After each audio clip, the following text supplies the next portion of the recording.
Hi everyone, we are still covering parts of speech, and today's class is going to be about gerund phrases. So let's look at your objectives. By the end of this lesson, you will be able to identify a gerund phrase in a sentence, and you will be able to understand how they affect the sentence. It's not how the affect, it's how they affect. So that means whether they act as an adverb or an adjective or a noun in the sentence. You must have figured out by now that phrases have a tendency to act either as a verb, a noun, I don't know. So they act, there is a certain way that they affect the sentence. So this class is going to show you how gerund phrases affect the sentence. So let's get into it. So let's look at that. All right, so what is a gerund phrase? First, what is a gerund? We all know what a gerund is. A gerund is the present participle. A gerund is made of a verb, the root form of a verb plus ing. And a gerund phrase, what is that? A gerund phrase is consisting, what? A gerund phrase is a gerund and any modifiers or objects associated with it. It functions in a sentence just like a noun, and it can act as a subject, an object, or predicate nominative. What is a predicate nominative? We will see that in a few minutes. But let's go back. Let's stay here for a second. A gerund phrase, you have to remember that it functions in the sentence just like a noun. Let's look at this example. Traveling is a very good way to expand your worldview. Now, the gerund that I have here, traveling, is a noun. Remember back in the lesson on prepositional phrases when we had the example that said to steal the queen's diamonds would be a terrible crime.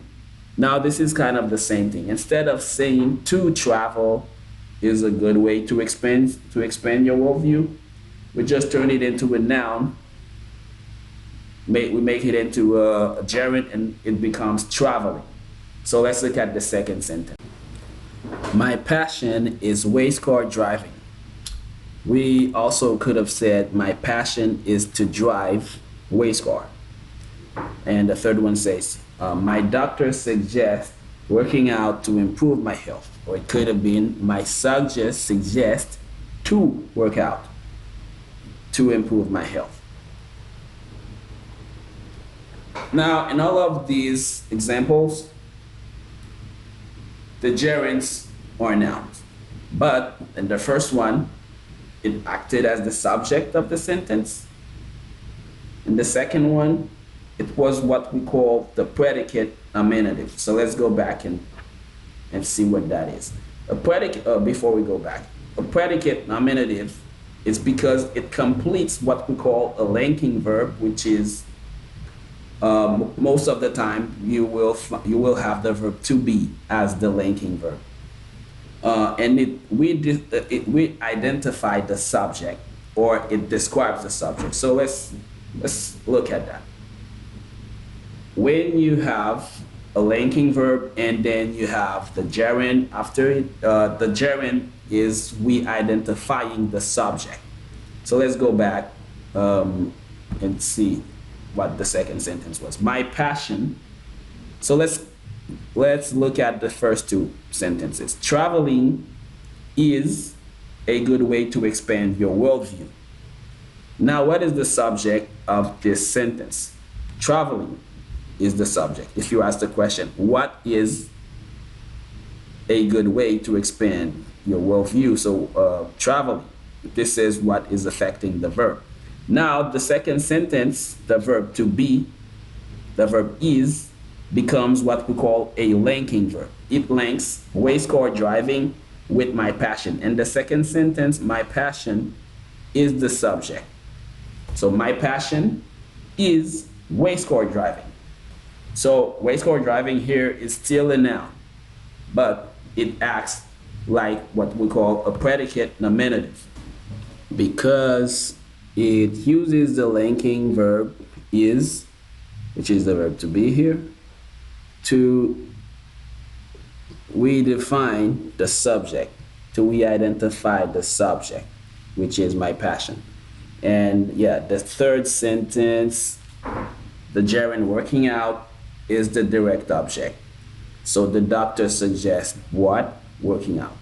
So because of that, it's the direct object. Now let's get into some mistakes that you should avoid doing. Do not set yourself up for confusing gerund phrases with participial phrases. So let's read this. When used as a modifier, an adjective, or an adverb, it no longer acts in the sentence like a noun. So it's no longer a gerund phrase. Let's look at this example below.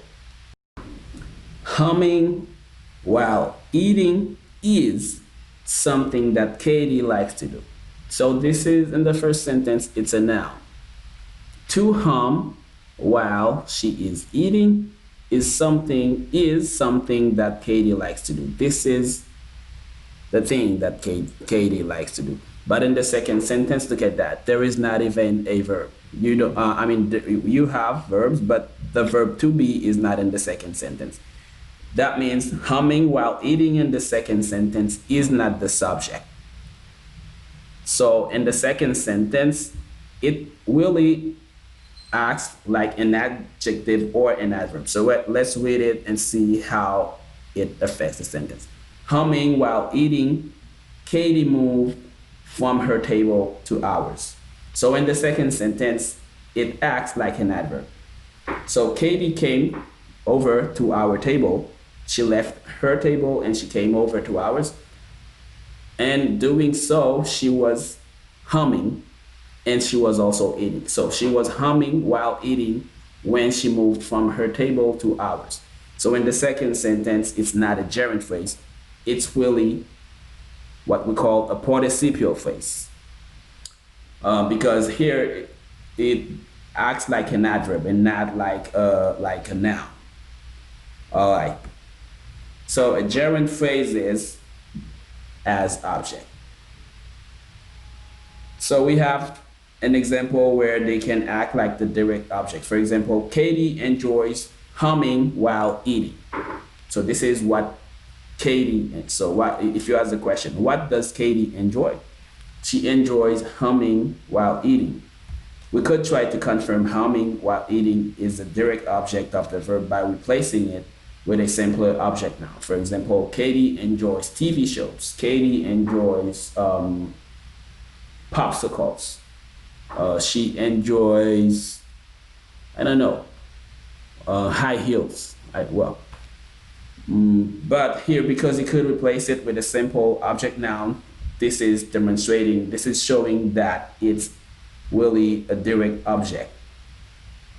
Because when you ask the question, the answer is humming while eating. Now, it can also be an indirect object.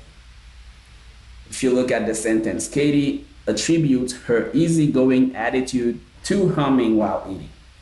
Now, this is introduced by the preposition to. Notice that. If you look at that, Katie attributes her easygoing attitude to what? To humming while eating. So it's the indirect object of the sentence. All right, so let's look at your classwork, guys. So I guess if you want, you can go back and look at the slideshow again, the PowerPoint again. But if you feel like you're ready for that, let's move on to the classwork. So what you will do is you will write gerund or gerund phrase to identify the words that are underlined. So this is the first thing that you do. And the second thing that you will do is you will write subject, direct object, predicate, nominative, or indirect object to identify how its gerund or gerund phrase is affecting the sentence. So let's look at this example. Dancing takes many forms. A. Dancing is the underlying word, so you will just write gerund.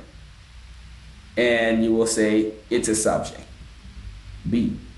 Subject. So you write A, gerund, B, subject. Now let's look at your sentences. You cannot stop humming that too. So you have from number 1 to number 10. And have fun, guys. Thank you.